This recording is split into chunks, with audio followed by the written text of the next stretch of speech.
I think they can bounce back next season. That's why I don't see them going down. I just think it's important they get. When Steve's right, Nigel Pearson for me, get someone in who knows how to do the job. I still think there are players there. We talk about who know that league. Well, Gusted did well for Blackburn if they kept hold of Ayew and they get someone to shape the team. Right, I think they'd have a chance of bouncing straight back. I really do. It's doom and gloom at the moment. The fact they make changes at boardroom level was a case of closing the stables are off, the horses bolted. They are where they are, but get it sorted out now. But Aston Villa planning for life in the Championship, who though will stay in the Premier League out of Norwich, Sunderland and Newcastle. That's coming up next. First though, the news with Faye Roscoe.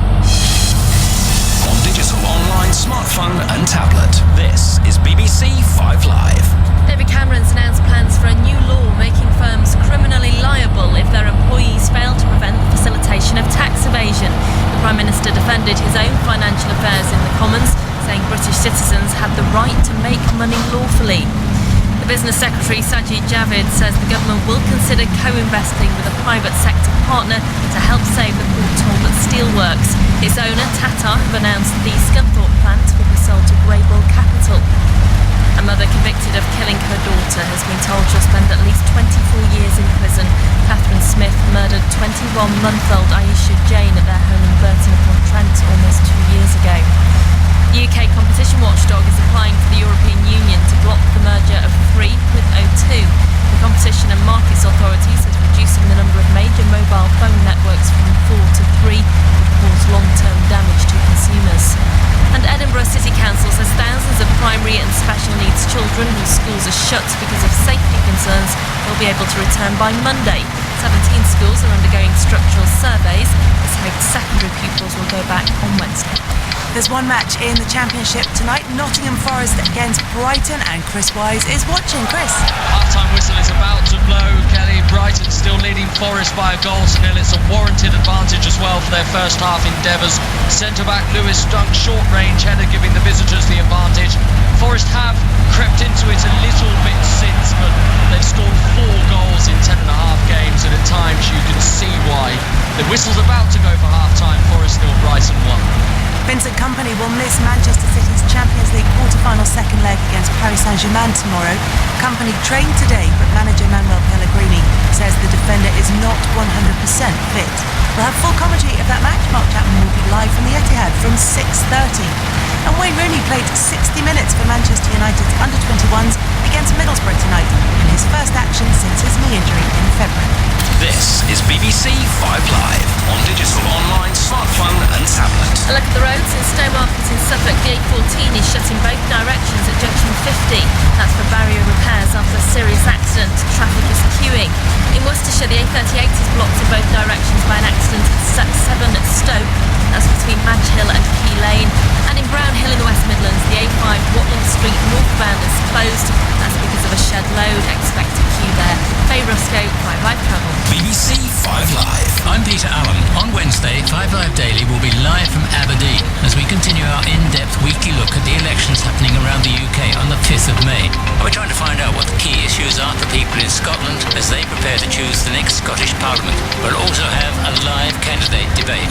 5 Live Daily. Live from Aberdeen, Wednesday from 10. 5 Live Sports. The Monday Night Club. Hello, welcome back to the Monday Night Club on 5 Live Sport. Alongside me, Chris Sutton, Steve Claridge and Rory Smith from The Times. The half-time whistle has gone in the match between Nottingham Forest and Brighton. Here's Chris Wise. We'll hear from him a little bit later on. We just heard a short report from that in the news headlines. Brighton 1-0 up at half-time against Nottingham Forest, which keeps up the pressure on the top two, Middlesbrough and Burnley, at the top of the Championship. But the first team has been promoted in the Football League. It's Northampton Town.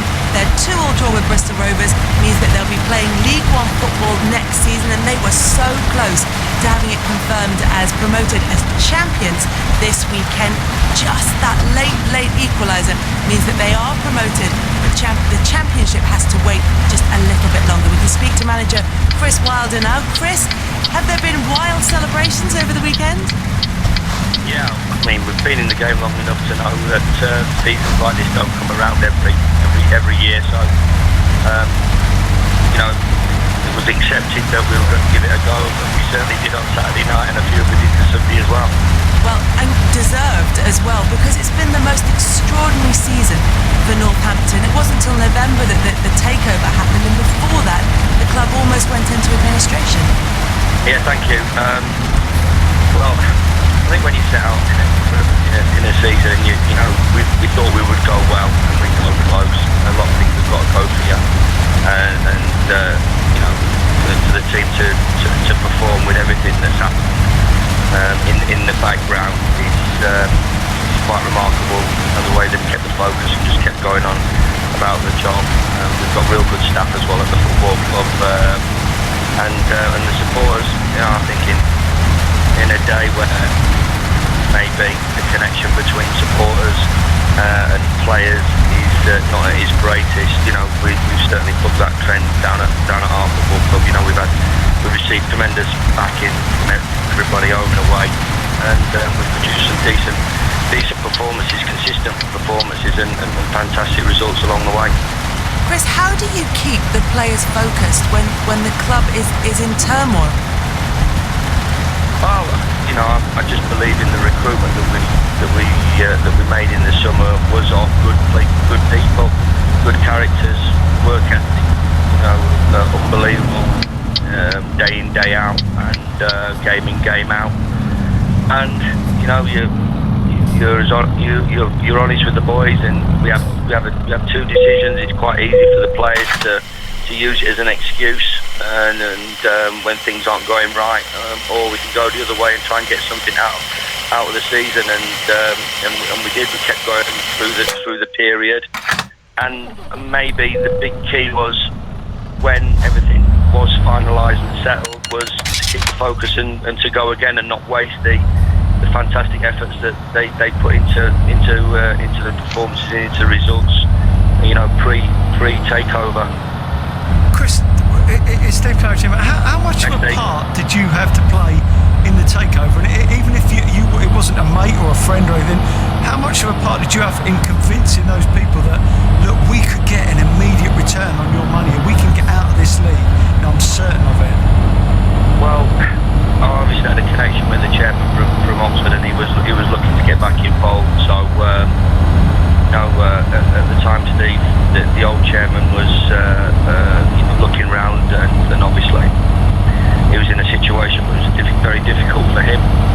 But I knew there was somebody there waiting. Now, the people that have come in are proper football people, and you know, they saw this as a good opportunity, you know, to help and move the club forward.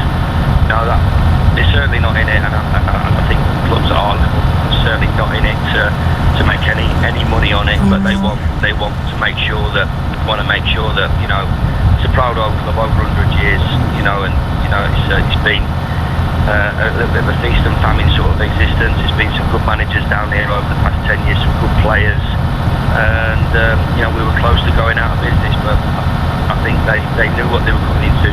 Obviously, it was good for Kelvin and the two directors, because I'd known them for a while, so they knew how we worked, and they knew what we had in the group and the players, and they obviously got to know the people, the staff as well, and took a lot of very good people, good characters, as I said, that all along, you know, worked and wanted to save their football club, because, you know, as we always say, we're here as managers, as players, as chairman, but it's their football club, the supporters football club, and thankfully it all went to plan.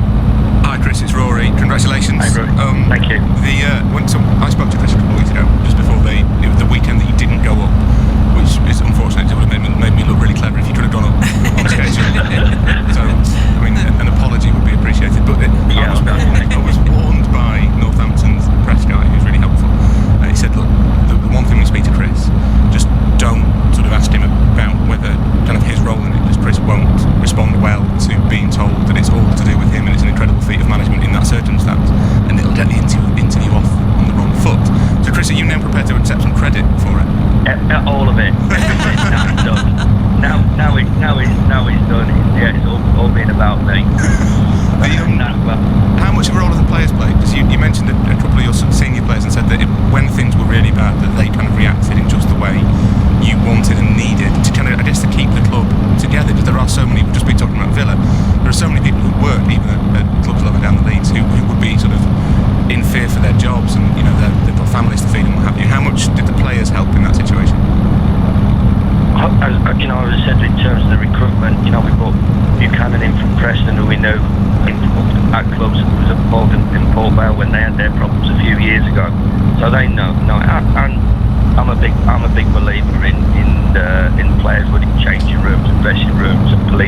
themselves and making sure that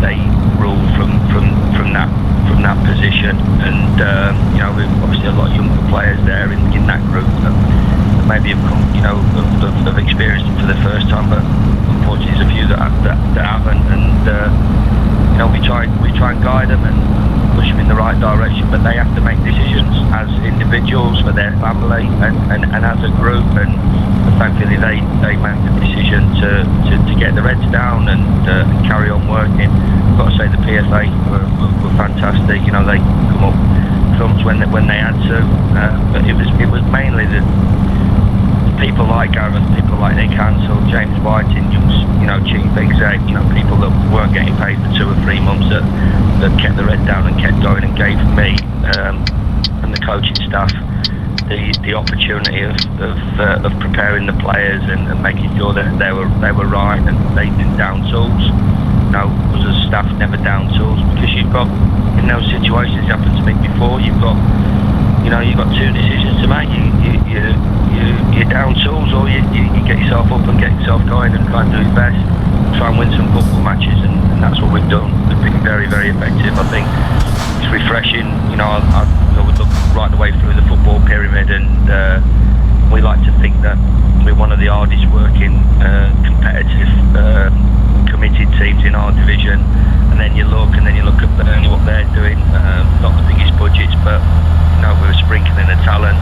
Burton have done exceptionally well, and obviously at the top of the tree you look at the teams up there, Leicester, an incredible example to everybody. And hopefully we played our part in our division, bringing it back to hard working team, group, collective effort that gets you through, and we've certainly shown that right the way through the season. Chris, Rory was right. You're not very good at taking credit for everything that Northampton have achieved this season, but thanks very much and congratulations. Thank you very much. Chris, well, they're worth reiterating. He took over Northampton January 2014 when they were battling against relegation from the conference, kept them in the division, and then this season they've gone through a period where they nearly went out of business, seen them through a takeover, and has now been promoted with Northampton, and 12 points clear, second place Oxford United, his old club, look like they're going to be confirmed as champions this weekend. It's just an extraordinary story for Northampton Town this season. Meanwhile though, Bolton have been relegated to League 2 after they lost 4-1 to Derby County at the weekend. Steve, they're a cautionary tale almost, Bolton, for clubs that just can't seem to arrest the slide. What do they need to do? Well, I've got to be honest. I mean, I think it's a little bit. Sometimes it can be a little bit of a smokescreen. Your off-field problems. I remember at Bournemouth under Eddie Howe, were in administration, and I think he always got them promoted. Actually, I think in administration. So I think they've drastically underachieved. They come out of the Premiership, and we all said they've got the strongest squad in the Championship. So quite how they found themselves where they are is quite incredible. I mean, there's no doubt. Whatever you say, they've still got good players, good squad, and a good team. And there's no way in the world they should be where they are. They should not be getting relegated with those players. So they've drastically underachieved with regard to the way that they've been managed. I'm not saying they should be up there. Of course, this year they've had to pull the wings in. They haven't spent the money that anybody else has spent. But there's no way with the quality of players that they've had over the last couple of years that they should be where they are. So for them, I mean, we had, and I know, with respect to the Phil Gartsock was on about 3 or 4 years ago, and he said that they had £100 million worth of debt, £108 million worth of debt, but only 100 of it was soft debt. We just couldn't work out what that meant. And it's the money there. I know what it meant, but I just couldn't. Well, it's still worth explaining for a second. Well, what it was that they'd been lent the debt, but it was not going to be required to be paid back. That's what soft debt is. But since then, the club has then acquired another £82 million worth of debt. So you're thinking, hold on, you've got to a stage where the benefactor's gone to 108 million, yet you've still allowed that to continue and continue and continue.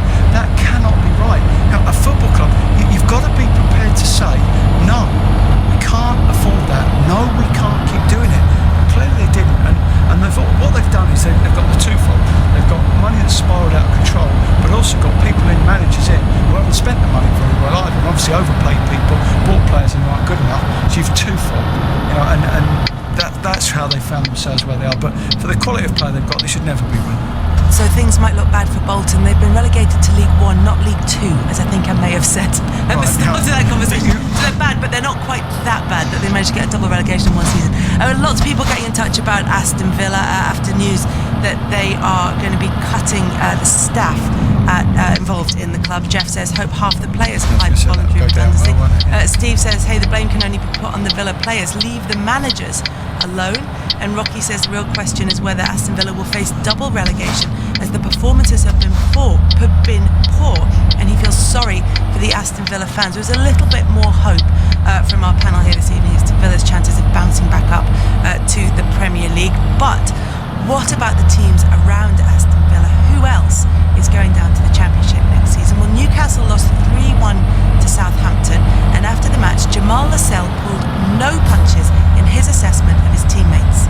If you look at our team, you look at our players, we've got some world-class players there, and it's, on paper we've got a really good team, but it's just, we had Steve McLaren, he's a great manager, then obviously now we've got Rafa Benitez, he's a great manager, so it's clearly not that, it's the players, and we've got to take full responsibility, and we've just got to take all the weight on our shoulders, because I don't think no matter who comes in, clearly, no matter who comes in, it's ourselves that need to change it, not the manager.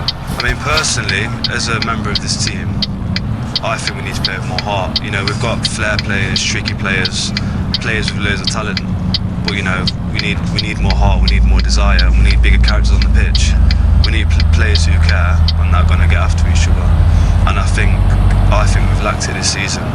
And you can't, no matter how good you are, if you don't have that fight and hunger and desire, it doesn't matter. I think you've just got to care more, and it's really, we've got some players on this team that should be bigger characters, telling each other to change room. And I think, like I said before, that's just what we've lacked this season. And no matter how good you are, Well, that was Jamal Lascelles saying, no matter how good you are, that if you don't want it enough, if you don't try hard enough, you're not going to get the results that you want.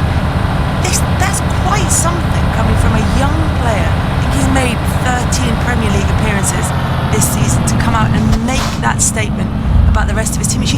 You were talking earlier, Steve, and saying you just don't hear players coming out and saying they're not trying. Well, there's another one who's saying about his own teammates.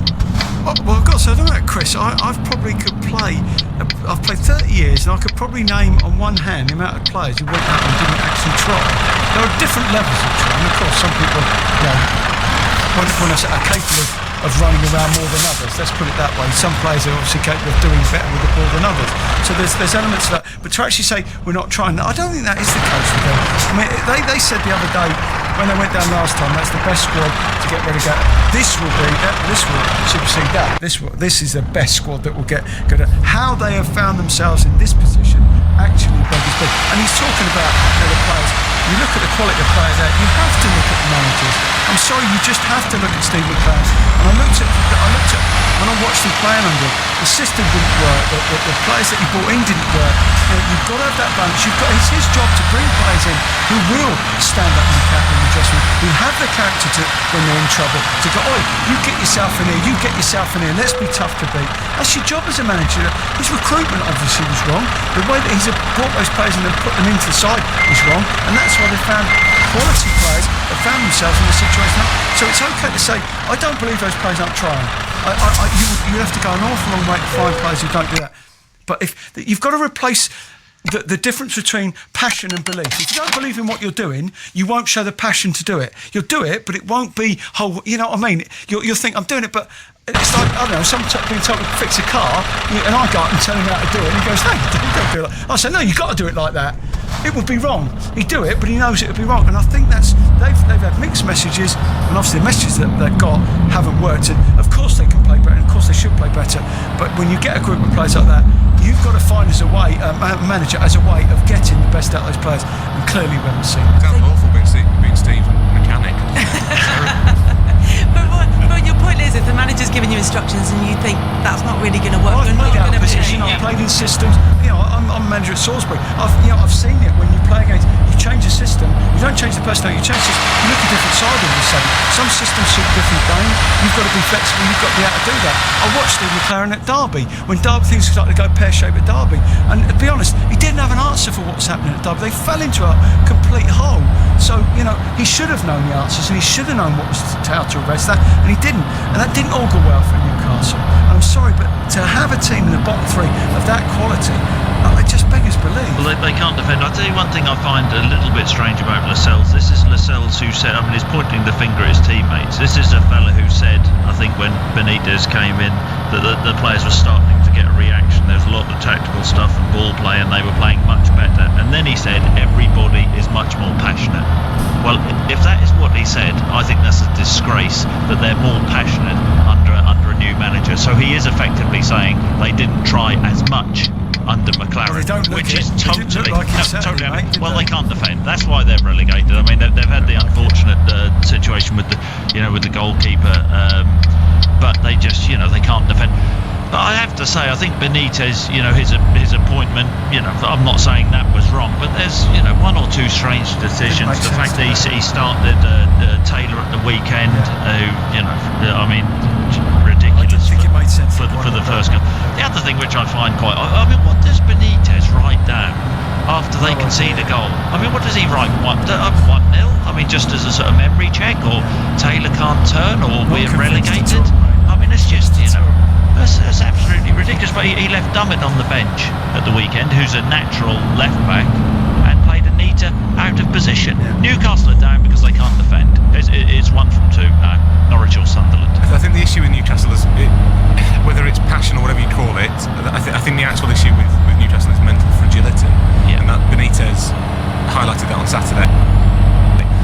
By all accounts, the players are training really well. If you speak to people that's rubbish. All managers say that. Well, that is true. But if you speak to the people at Newcastle, they say that there is no shortage of effort on the training pitch. That there is no. That's Newcastle staff saying that, isn't it? Yeah, that's true. So it's in their interest. Is it not also going to be quite awkward if they are training to a really high level and they are very enthusiastic about training, that Jamal Lascelles walks into training having made the comments that he did? I think it's awkward because Jamal Lascelles sounds far too much like Jermaine Jennings in his accent to be anywhere near comfortable. No, I think I would wonder. I can see why he thinks that, and certainly when you see them on the pitch, there is none of that kind of passion. Passion is the wrong word, but you don't get the impression that any of those players are shouting at any of the other players to say they're not doing things well. You can get 11 people out of a pub who have passion. It's not the right thing to say. I just think that they can't defend properly. I think Alan Shearer made the point. They had the same two centre halves when they got relegated back. When was it? 2000 and a few years ago, 2009. They had the same. Was it Taylor and Colaccini? Chris, hold on a sec. Goal at Nottingham Forest. Let's find out who to with Chris Wise. An equaliser for Nottingham Forest as well. The substitute Dexter Blackstock, a surprisingly similar free kick from the one that Brighton scored in the first half. Swung in from the left-hand side. A deft flick off Blackstock's head, and it's Forest 1, Brighton 1. Thanks very much, Chris. So, as we were talking about what's going on at Newcastle and whether or not the players looked as though they were trying, whether or not they actually were trying because of the comments that Jamal Lascelles made. But Chris, you said now you think Newcastle are down and it's one between Norwich and Sunderland, who play each other next weekend. I think it is. I think Newcastle, have had it. I mean, you'll probably hear Benitez come out and say they're a bigger club than Tottenham next week, which which he won't say actually, but no. Look, I think whoever wins at the weekend will stay up. Norwich and Sunderland, I really do. I think Norwich have, I think Alex Neil's done a decent job. Norwich are where I'd expect them to be. Sunderland have always been round and about the last few years. They've got the manager who has never been relegated. So, I mean, in my mind, I still think Sunderland have the better chance. But if Norwich win this game on Saturday, then I do think that they will stay up. Well, it becomes 7 points with 5 to go, doesn't it? That's too much. And Sunderland can't score goals. That's the problem, Sunderland. But Sunderland the other day, they only picked that amount of points. Allardyce has got them well set up. They are well organised, no question about that. You'd expect that from an Allardyce team, but they just do not have any threat whatsoever. Well, they've got Jermaine Defoe. Norwich don't have a natural goal scorer. I mean, Norwich's big result was Manchester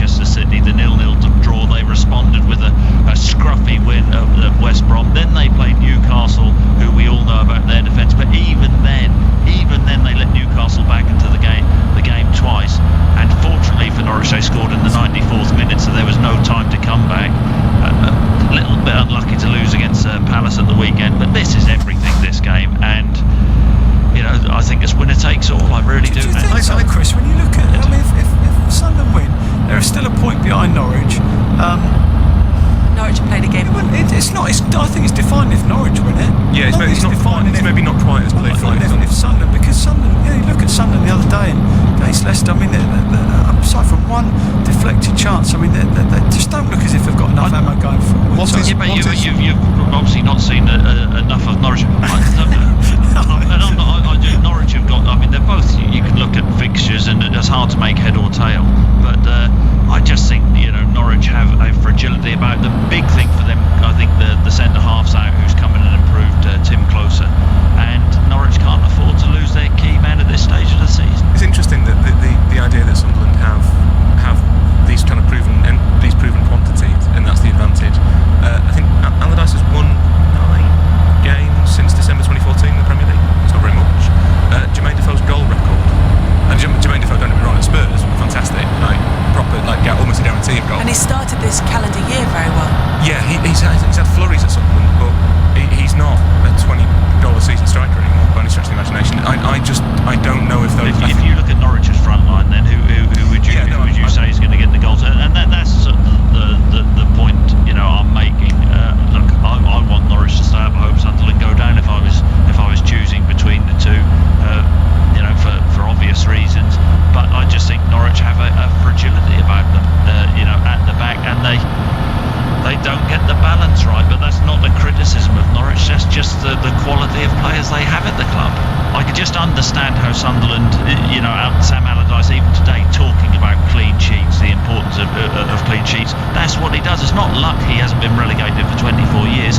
Maybe this will be a year too many, 1 year too much.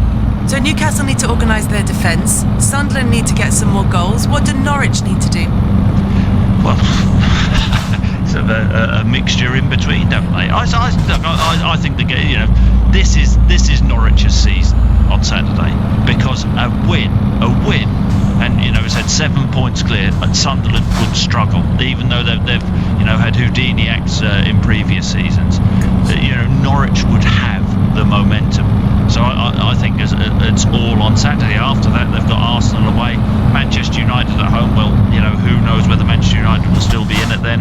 And then you don't know. I mean, Watford's not a bad fixture, and Everton away, you never know with Everton. But Sunderland have got tricky fixtures as well. It's just it's not luck. Sam Allardyce has never been relegated. There's a reason why that is, and that's why I still, in the back of my mind, albeit I want Norwich to stay up, you just think Allardyce, he always does it. Norwich on 31 points, Sunderland on 27, Newcastle on 25, but Sunderland and Newcastle both have a game in hand over Norwich, and the match between Norwich and Sunderland is a 12:45 kickoff on Saturday. Commentary on 5 Live. For now, thank you very much to my guests this evening, Steve Claridge, to Rory Smith, and to Chris Sutton here on the Monday Night Club. We've got 3 nights of live football coming up. Man City against PSG in the Champions League tomorrow night, then West Ham Man United in the FA Cup on Wednesday. On Thursday, Liverpool take on Borussia Dortmund in the Europa League. Next up, it's the European Football Show, but first, the news with Faye Roscoe. On digital, online, smartphone and tablet, this is BBC 5 Live. David Cameron's appeared before MPs to defend his financial affairs, his late father's offshore business and the government's record on tackling abuses of the tax system. The Labour leader, Jeremy Corbyn, accused the Prime Minister of failing to appreciate public anger over the tax avoidance scandal. The Chancellor, George Osborne, has published his tax return. I get a salary as Chancellor of the Exchequer, that I rent out my home in London while I live in Downing Street, and that I receive a dividend from my family's manufacturing business. It's an unprecedented degree of transparency. Jeremy Corbyn and Boris Johnson also revealed their tax details this afternoon. A mother's been jailed for life for the murder of her 21-month-old daughter. Catherine Smith must serve at least 24 years for killing Aisha Jane at their home in Staffordshire in 2014. The little girl's father says he warned social services his daughter was at risk several weeks before her death. The government's ruled out full-scale nationalisation of Britain's largest steel plant, but the Business Secretary Sajid Javid told the Commons it's prepared to co-invest with a buyer to take over Tata's factory in Talbot. An investment firm's agreed to take on its Scunthorpe Steelworks, potentially saving thousands of jobs. Tom Blenkinsop is the Labour chair of the All-Party Parliamentary Group on Steel. What we need to see now is a proper, laid-down, thought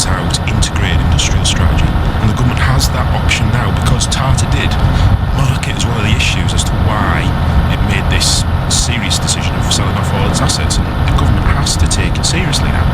Plans have been made to get primary and special needs children whose schools have been closed because of safety fears back to the classroom by next Monday.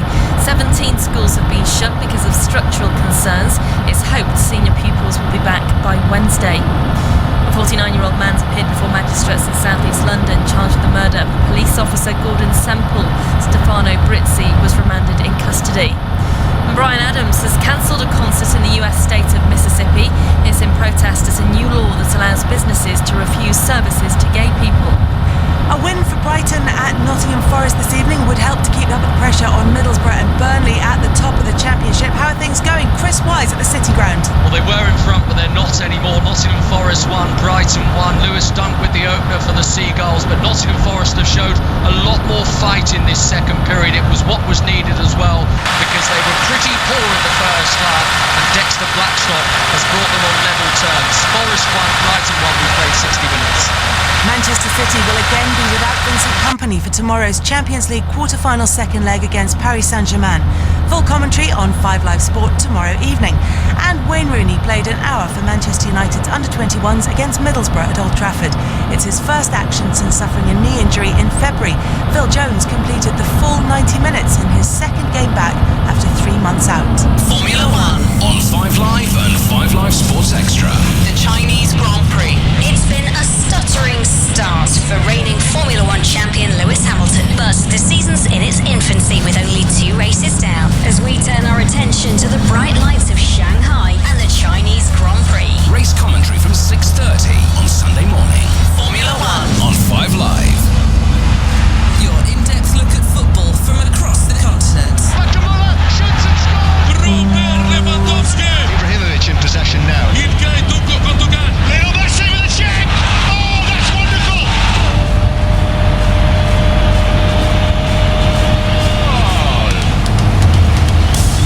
An upset is on the cards in the Champions League as Real Madrid face a 2-0 deficit against German side Wolfsburg.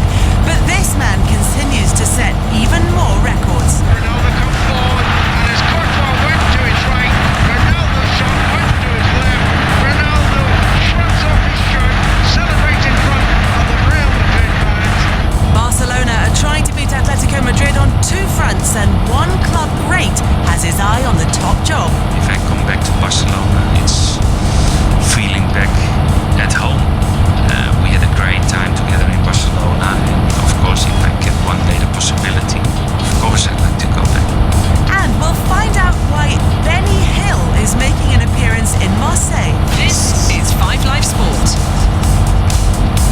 And that is exactly what you want to be holding on for. More Benny Hill on 5 Live Sport. They're raising the game slightly. European football experts James Horcastle and Andy Brassel are with us until 9:30. In the Monday Night Club, we discussed Manchester City's quarter-final second leg against PSG, which is live on 5 Live Sport tomorrow night, on air from 6:30. There's also Real Madrid Wolfsburg. Zinedine Zidane's side are 2-0 down from the first leg. So, gentlemen, Andy, do we expect them to turn that round? Yes, but it's interesting because ever since the moment that they lost the first leg, everything has been focused on this. So there was on the cover of Marca the day afterwards, there was a picture of a Real Madrid shirt, and it said, "Whoever doesn't believe that we can come back, don't even think about putting this on." Today, on the cover of Marca, it had "Si se puede," it's sort of "Yes, we can," from the Obama presidential campaign, and it's funny because they're talking about it as if they're 2-0 down to the greatest side that's ever been. They're 2-0 down to Wolfsburg. They've got themselves in a spot, but essentially they should be getting themselves out of it. They've scored an average of 4 goals a game at home under Zinedine Zidane at the Bernabeu. They did the same against Eibar on Saturday whilst resting Bale and Benzema. They've worked out that it's far easier to win games when you have a decent midfield anchor, as they have in Casemiro. So, and Wolfsburg are really down on their luck at the moment. They showed that. In fact, they couldn't close out the win against Mainz at the weekend. And the Champions League for them, well, it's not going to happen. To be honest, I'm slightly surprised Real Madrid are still in this competition, because Roma should have put them out. They had the chances to do it at the Bernabeu, and I think that will give Wolfsburg great encouragement, particularly because Real have got to take this game to the German side. They'll be throwing men forward. They don't like defending at the best of times, and I think with the pace that Wolfsburg have got on the counter-attack in players like Julian Draxler, who gave Danilo such a hard time in that first leg, I wouldn't be at all surprised if Wolfsburg maybe even get not only the result they need, but maybe a win at the Bernabeu. Well, Madrid don't recover from first leg away defeats. The last 5 times that's happened, they haven't gone through in the competition. So they're 2-0 down to Wolfsburg in the Champions League, 4 points behind the league leaders Barcelona, 1 point behind Atletico Madrid. Is this where Zinedine Zidane, James, has to show his mettle as a manager? I think so. I mean, a lot was made after Real won the Clásico of his tactical plan, how he almost outthought and out-strategized Luis Enrique. No one was really expecting that. They printed his, someone found his notes from that game, and everyone was like, look at this, Zinedine Zidane, the tactical genius. To be honest, I'm still waiting to see that from Zidane, because as I said, particularly against Roma, he was outthought, outcoached, and I thought that was the same when Wolfsburg played them. But more than Zidane, I think the criticism has to go on the president, Florentino Perez, because we all know about his Galactico policy, where he just wants as many stars in the team as possible, regardless of whether they can play together or not. I think Zidane's appointment was a Galactico appointment. He just wanted a big name on the bench. Whether he can coach or not, it doesn't really matter. And I think this is where Real Madrid is suffering. That's why they've got the individuals to get so far. But I think you look at the teams that are really going to probably make the difference in the Champions League and lift that trophy in Milan in May, Barcelona and Bayern Munich. They've got the full package, and I think that's where Real Madrid are lacking. And it's just going to be so difficult to get rid of Florentino Perez, given he's changed the statutes of Real Madrid. You need 75 million of your own money just to stand against him, and to have been a member for 20 years of Real Madrid. So I think even if we were to have a whip around, we wouldn't be able to get rid of him. It's a narrow field. It's a narrow. It's like Andorran citizenship, basically, isn't it? Just like that. Yeah. Which we've all researched in depth. Andy, I wanted to play for him in the qualifiers. Of course you did. The idea that Zinedine Zidane has to prove himself as a manager. I mean, James was saying it's more difficult for him because he's come into a situation, right? Regardless of whether it's Pep Guardiola at Barcelona, who comes in and it's set up in a way that he understands, with players who by and large come through the club. At Real Madrid, it's players who are bought in that need a strong, experienced coach rather than another Galactico as their coach. That is true, but on the other hand, what they do have is a strong personality. Stillwater's run deep, and I think that's always been clear with Zinedine Zidane. And the interesting thing that you hear coming out of the halls of the Bernabeu at the moment is the fact that he is someone who dares to go toe-to-toe with these stars in the dressing room. And I think that makes an enormous difference. Even someone like Rafa Benitez was not able to control those big personalities. But Zidane has come out in public and said how disappointed he's been with them when they lost the derby against Atletico. He's told them that they've not been good enough when they only scraped a win at Granada and Las Palmas, and said, look, we're not going to win anything if we continue playing like this. And I think that's a huge step forward already. As for the tactical master plan, of course, I don't believe in it either. And I think you could say the Clásico didn't really do them a huge favour, because it was a match that, I mean, they're not going to win the league. I know they're only 4 points behind. Essentially it's 5, because of course Barcelona have the head-to-head advantage on them. Really, I think the Clásico was symbolic. The most important game of last week was the one against Wolfsburg that they didn't score in, and that they lost. And of course, the lack of an away goal is important. As James said, Wolfsburg are perfectly capable of getting one on the break, which would mean it would have to be a remontada and a half on top of that. But I think you can read too much into the last half hour of the Clásico and the result, and think that Zidane did something incredible. If Barcelona had played with any real intensity, because of course they had a big eye on their double-headed tie with Atletico as well, then maybe they could have got stuck into them, and maybe it would have been a completely different result. But Barcelona weren't quite themselves in that game. And Andy, Cristiano Ronaldo has been in the headlines, not just for posing in his pants, but he also scored in the win against Eibar. It means he's become the first player to score more than 30 goals for 6 consecutive seasons. It's extraordinary achievement. It is extraordinary, and I think a lot of Cristiano Ronaldo fans have used it as a way to say, see, we told you doubters that he's still got so much time to go. But I think the people who have given him constructive criticism have pretty much had it on the money. He is evolving, he is changing, he's 31 years old, he's not going to be able to hair down the wing in a counter-attacking side forever. And I think you've seen in the bits where Benzema's been injured this season that he has played as more of a penalty box player. That's what he's becoming, and that's really where the longevity in his game will be. Is he changing? Is he becoming slightly less powerful? Probably.